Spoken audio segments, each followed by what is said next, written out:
আসসালামু আলাইকুম। সাইমাস কিচেনে সবাইকে স্বাগতম। কেমন আছেন আপনারা? নিশ্চয়ই ভালো আছেন। আলহামদুলিল্লাহ আমিও ভালো আছি।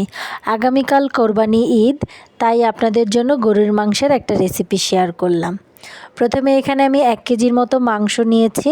মাংসটা ভালো করে ধুয়ে পরিষ্কার করে পানিটা ঝরিয়ে নিয়েছি।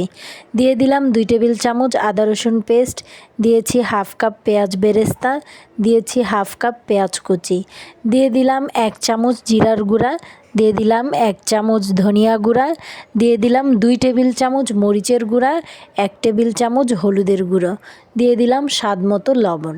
সব একসাথে দিয়ে আমি এখানে 1 কাপের মতো দিয়ে দিয়েছি সরিষার তেল, দিয়ে দিলাম গরম মশলার ফাঁকি।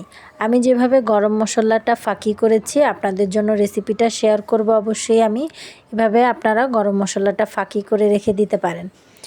যাই হোক, সব একসাথে দিয়ে ভালো করে মেখে আমি এটাকে 4 ঘন্টার জন্য ম্যারিনেট করে রেখে দিয়েছি।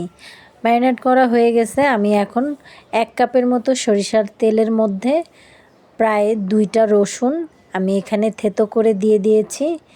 দিয়ে আমি ভালো করে নেড়েচেড়ে গোটা গরম মশলা কিছু দিয়েছি, আস্ত জিরা দিয়েছি। যখন একটু লালচে হয়ে আসছে তখন আমার ম্যারিনেট করা মাংসটা দিয়ে দিয়েছি। দিয়ে ভালো করে নেড়েচেড়ে একটু ভেজে নিচ্ছি। আমার ভালো করে যখন ভাজা হয়ে যাবে তখন আমি এটাকে ঢাকা দিয়ে রান্না করব। আর এখানে আমি 1 ফোঁটাও পানি অ্যাড করব না। গরুর মাংসে যে পানিটা উঠবে সেটা দিয়েই আমি মাংসটা সেদ্ধ করব। দেখেন মাংসর কালারটা চেঞ্জ হয়ে গেছে।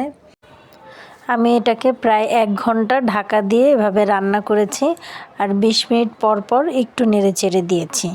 আমার যখন এরকম ভাজা ভাজা মাংসটা হয়ে যাবে, এই পর্যায়ে আমি অল্প কিছু জিরা আর 5-6টার মতো শুকনো মরিচ এটা ভেজে ব্লেন্ডারের জারে গুঁড়ো করে আমি এখন এটা দিয়ে দিচ্ছি।